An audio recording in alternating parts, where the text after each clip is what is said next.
এটা এটা আমি এখন পরিকল্পিত কিছু হতে পারে এই ধারণাও করতে হবে আমাদের। লক্ষ লক্ষ মানুষ বসে আছে, তোমরা একটু শান্ত হবে না? হ্যাঁ, বসো। আর 2টা মিনিট একটু কোঅপারেট করো। 2 মিনিট একটু কোঅপারেট করো। জি জি পুলিশ ভাইরা, হ্যাঁ আস্তে আস্তে, জি বসে বসে যাবে। হ্যাঁ ঠিক আছে, 2 মিনিট।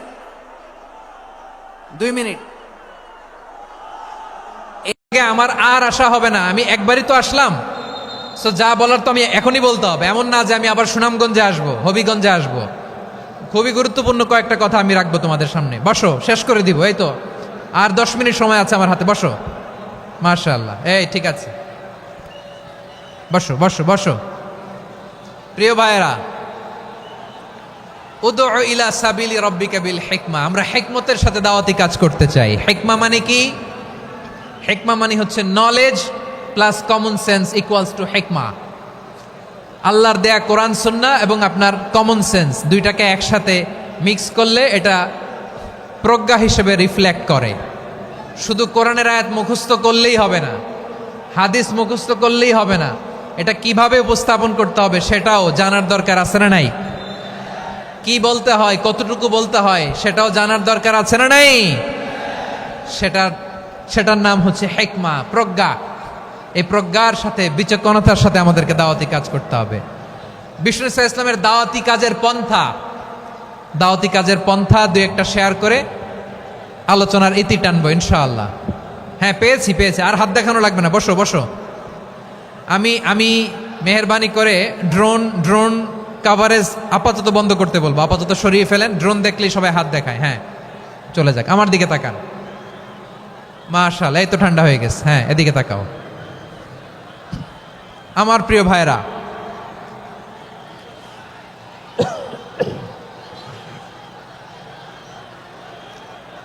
দাওয়াতি কাজ কিভাবে করতে হবে এদিকে তাকান। এইদিকে হ্যাঁ।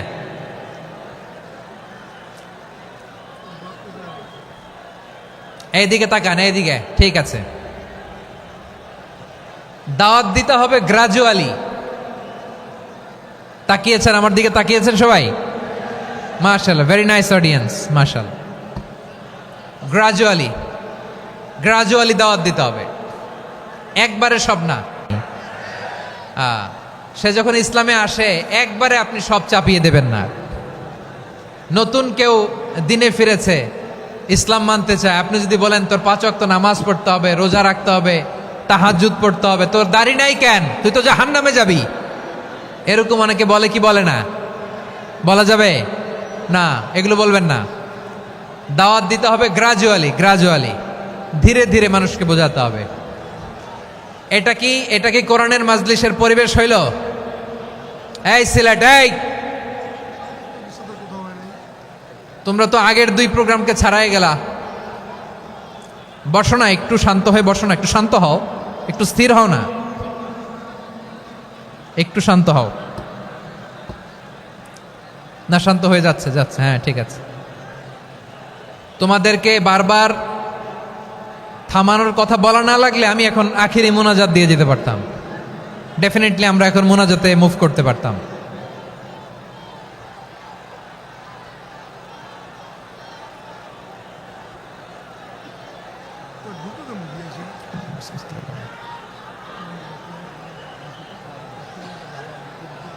পুরো লক্ষ লক্ষ মানুষ, আমি তো দেখতে পাচ্ছি কত লক্ষ লোক হয়েছে। একটা জায়গায় কোনো সমস্যা নাই, এইখানে কয়েকশো ছেলে পেলে এই ধাক্কাধাক্কি।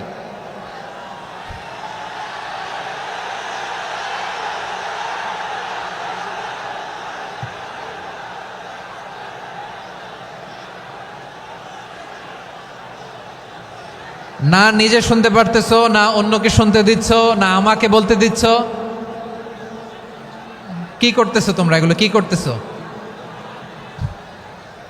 একটু শান্ত হও না, শেষ করে দিচ্ছি, শান্ত হও।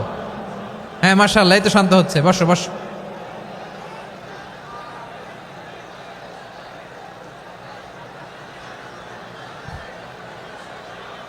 ঠিক আছে, হ্যাঁ ঠিক আছে। না শান্ত হয়ে যাবে, মাশাআল্লাহ। হ্যাঁ, অথবা যে যেভাবে আছো দাঁড়িয়েও তো আমরা ওয়াজ শুনি, তাই না? দেখা লাগবে, এটা জরুরি। আরে মোবাইলের মধ্যে তো নাম লিখে সার্চ দিলেই সবারে দেখা যায়, ঠিক কি না? মোবাইলে দেখছো না, আমারে দেখছো না, তো হয়েছে তো, খালাস। বসার জায়গা পেলে বসো, না পেলে দাঁড়াও, দাঁড়িয়ে শোনো, হ্যাঁ থাকো, এইভাবে থাকো, খালাস। কয়েক মিনিট একটু থাকো, থাকো। আলহামদুলিল্লাহ, হ্যাঁ অনেক শান্ত হয়েছে। না আর না, মার্শাল্লাহ, হ্যাঁ পরিবেশ অনেক সুন্দর হয়েছে এখন, ঠিক আছে। আইন শৃঙ্খলা বাহিনীর ভাইরা, এই যে পুলিশ ভাইরা, আর কিছু বলার দরকার নেই, আমার দিকে সবাই, আমার দিকে।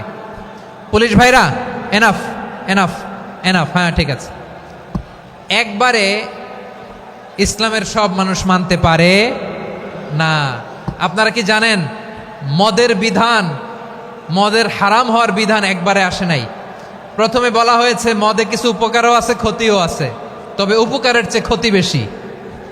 সাহাবারা সাবধান হয়ে গেল। এরপর বিধান নাজিল হলো, তোমরা নামাজে যাওয়ার আগে মদ খেও না। 5 বেলা সাহাবারা আর মদের কাছেও যেতেন না, আরো সাবধান হয়ে গেল। সব শেষে ইন্নামাল খামরু ওয়াল মাইসিরু ওয়াল আনসাবু ওয়াল আজলামু রিজসুম মিন আমালিশ শাইতান ফাজতানিবু।